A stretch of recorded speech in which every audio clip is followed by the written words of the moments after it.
रहेजा इस समय हमारे साथ जुड़ रहे हैं जूलियस बेयर से, ये समझाने के लिए कि बाजार राइजिंग इंटरेस्ट रेट सिनेरियो को किस तरह डाइजेस्ट कर रहा है। Nitin, good afternoon. आज हमने देखा ये रैली भी शॉर्ट लिव्ड थी, जो गैप अप था। किस बात को लेके बाजार इस समय चिंता कर रहा है आपके हिसाब से?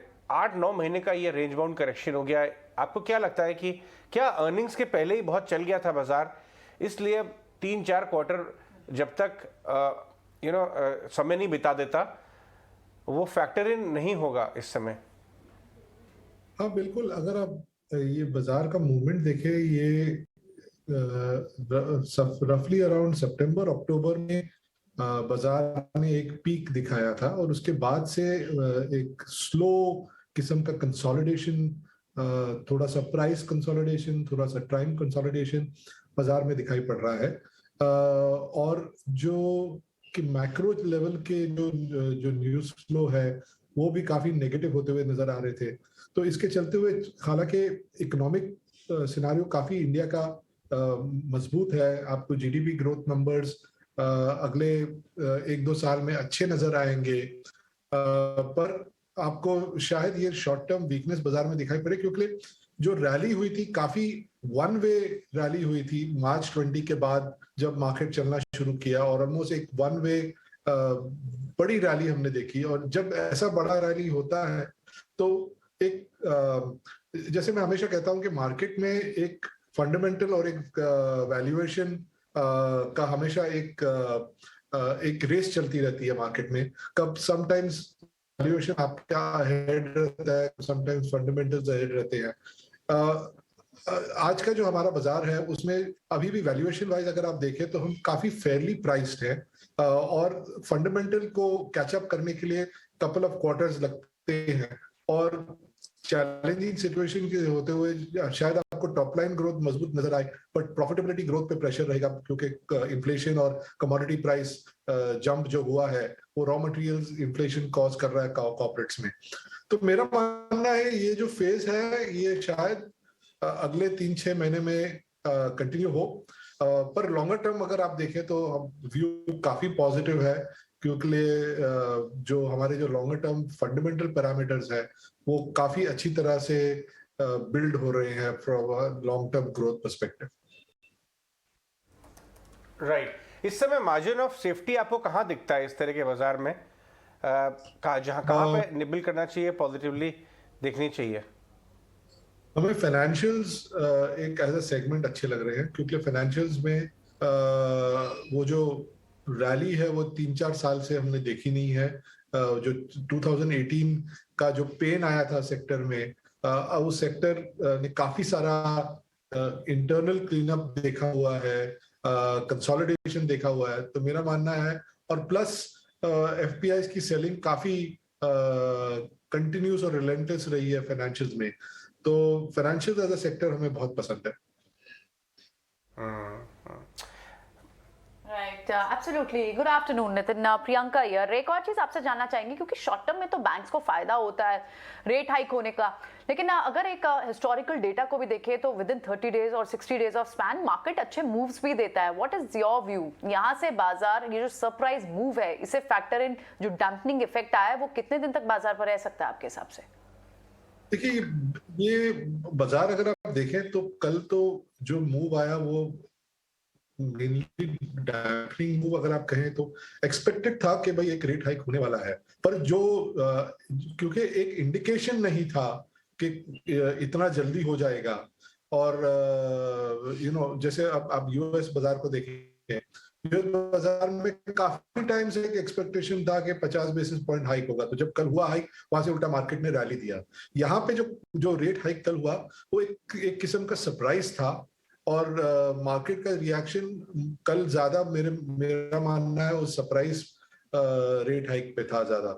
और तो पर अगर आप कल का एक मूव को साइड में रखें तो आप देखेंगे मार्केट काफी टाइम से ये ऊपर नीचे दिखा रहा है। एक दिन मार्केट ऊपर जाता है, दूसरे दिन वापस नीचे आता है। तो ये एक टाइम कंसोलिडेशन और स्लाइट प्राइस कंसोलिडेशन वाइज ये इसका एक लॉन्गर ट्रेंड का जो डायरेक्शन है वो कंटिन्यूस ही है, और मेरा मानना है वो थोड़े टाइम ऐसे ही रहेगा। Nitin, good afternoon, Mansi this side. Of course जहां पर हम रेट हाइक के इम्पैक्ट की बात कर रहे हैं, अगर सेक्टर स्पेसिफिक देखें, कुछ सेक्टर्स हैं जिस पर इसका इम्पैक्ट पड़ता हुआ ज़्यादा कह सकते हैं दिख रहा है। पर्टिकुलरली अगर देखें real estate space, rate hike की अगर बात करें और उसके बाद रियल एस्टेट सेक्टर के आज पूरे दिन के प्रदर्शन की भी बात करें, ऑफकोर्स कॉस्ट एस्केलेशन है जो कि रियल एस्टेट सेक्टर को परेशान कर ही रही थी, और अब ब्लेंडिंग रेट्स में बढ़ोतरी होना कॉस्ट ऑफ एक्विजिशन के लिए काफ़ी हद तक एक इम्पैक्ट साबित होता हुआ दिख सकता है। On a medium to long term ये इम्पैक्ट रियल एस्टेट पर आपको कैसा दिख रहा है? देखिए, मेरा मानना है कि ये हालांकि ये रेट हाइक हुआ है, इसका इमीडिएट इम्पैक्ट आपको रियल एस्टेट पे नहीं दिखेगा, क्योंकि रियल एस्टेट की जो साइकिल है वो लॉन्ग साइकिल्स चलती हैं, और ये ऑलमोस्ट मेरे 7-8 साल के साइकिल के बाद हमने रियल एस्टेट में ये बॉयंसी देखी है। तो ये एक किस्म का थोड़ा सा डैम्पनर है, पर मेरा नहीं मानना है इस जो करंट रियल एस्टेट में जो हम बॉयंसी देख रहे हैं उसको वो सिग्निफिकेंटली अपसेट करेगा। उस अगर इसके बाद भी हमको at least anywhere between 100 to 150 basis point जब तक रेट हाइक और साइकिल पूरा नहीं होगा, तब तक मुझे रियल एस्टेट पे इतना इम्पैक्ट नहीं नजर आता। तो मेरा मानना है कि ये एक शॉर्ट टर्म नीजाक रिएक्शन है। रियल एस्टेट की जो तेजी है वो कंटिन्यू रहेगी। उसके काफी सारे रीजंस है। एक तो अफोर्डेबिलिटी लेवल भी काफी चेंज हो चुका है लास्ट 2-3 सालों में। अगर आप देखें, वेज इन्फ्लेशन काफी हाई है, सैलरीज हैव गॉन अप, तो अफोर्डेबिलिटी लेवल भी बढ़ चुकी है, और इस वजह से एक बॉयंसी है। तो real estate as a sector इस वेज हाई इस इंटरेस्ट रेट हाई की वजह से उसका स्लो डाउन मुझे नजर नहीं आता है। वो अब जारी रहेगा थोड़े टाइम के लिए।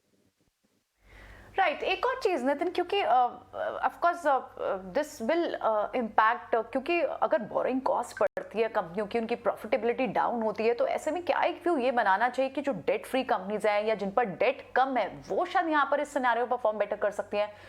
बाजार तो हर बार नए ट्रिगर्स और नए थीम्स ढूंढता है पैसा बनाने के। क्या आप रिलेट करते हैं इस बात से? हाँ, तो आप क्लियरली देखें तो ये जो रेट हाइक है ये एक ब्रॉडर ट्रेंड की तरफ पॉइंट करता है। करेक्ट, कि वो जो हमने 10 साल के बिनाइन ग्लोबल लिक्विडिटी दिखी, वो अब साइकिल चेंज हो रहा है।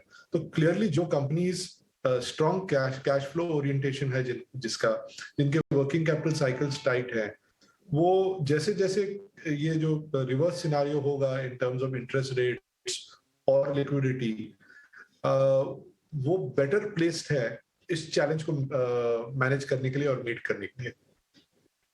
नितिन जी, इस सिचुएशन में एक सवाल ये भी आता है कि how to deploy cash in this uncertain times. Of course viewers को कई सारे सवाल, क्योंकि इतनी सारी अनसर्टेनिटी अब बाजार में होती हुई दिख रही है, और अब तो इवेंट्स भी देखें किस तरह से एकाएक इवेंट्स आते हुए, या फिर कह सकते जैसे आरबीआई का रेट हाइक का decision all of a sudden आता दिखा। काफी ज्यादा शॉकिंग है ये सारे ट्रिगर्स जो दिख रहे हैं। ऐसे में holding on to cash feels really safe, लेकिन इसके भी अपने कह सकते हैं रिस्क हैं।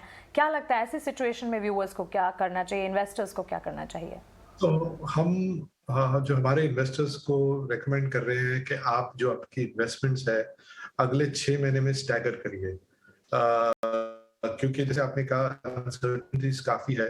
हालांकि हमको मार्केट में अनलेस कोई अनएक्सपेक्टेड इवेंट आ जाता है, ज्यादा डाउनसाइड नहीं नजर आती है, मे बी अराउंड अनदर 5% और सो, पर अपसाइड भी जब तक फंडामेंटल्स कैचअप नहीं करते बहुत ज्यादा नहीं नजर आता है। तो इसलिए हमारा मानना है कि इन्वेस्टर्स को अगर एक तो इन्वेस्टर्स अपना जो इन्वेस्टमेंट है वो टाइम नहीं कर पाते, और ना ही कोई फंड मैनेजर भी हो जिसको बिल्कुल टाइम सही कर पाता है। तो इसमें आपको शायद अपनी इन्वेस्टमेंट को 6 महीने में स्टैगर करे, और थोड़ा जो अपना टाइम होराइजन है उसको एक्सटेंड करे, तो आप इसमें chances of making money are far higher. तो ऐसे में नितिन कौन सी और थीम्स आपको समझ आती हैं? क्योंकि ऑफ कोर्स एक एवरेज ईपीएस अगर इस साल के लिए मानी जाए, जो अर्निंग इंडेक्स पर भी हम देख रहे हैं, वहां पर भी एक अच्छा खासा डाउनवर्ड रिवीजन एक्सपर्ट्स मान रहे होगा। कितना रियलिस्टिक रिटर्न इस साल के लिए एक्सपेक्ट करना चाहिए? अगर हमारा मानना ये है कि अगर आप इसको लो डबल डिजिट रिटर्न अगर आपको ये साल मार्केट से छूट जाता है तो आप अपने आप को काफी लकी समझेंगे, क्योंकि ये एटलीस्ट कैलेंडर ईयर काफी चैलेंजिंग लग रहा है।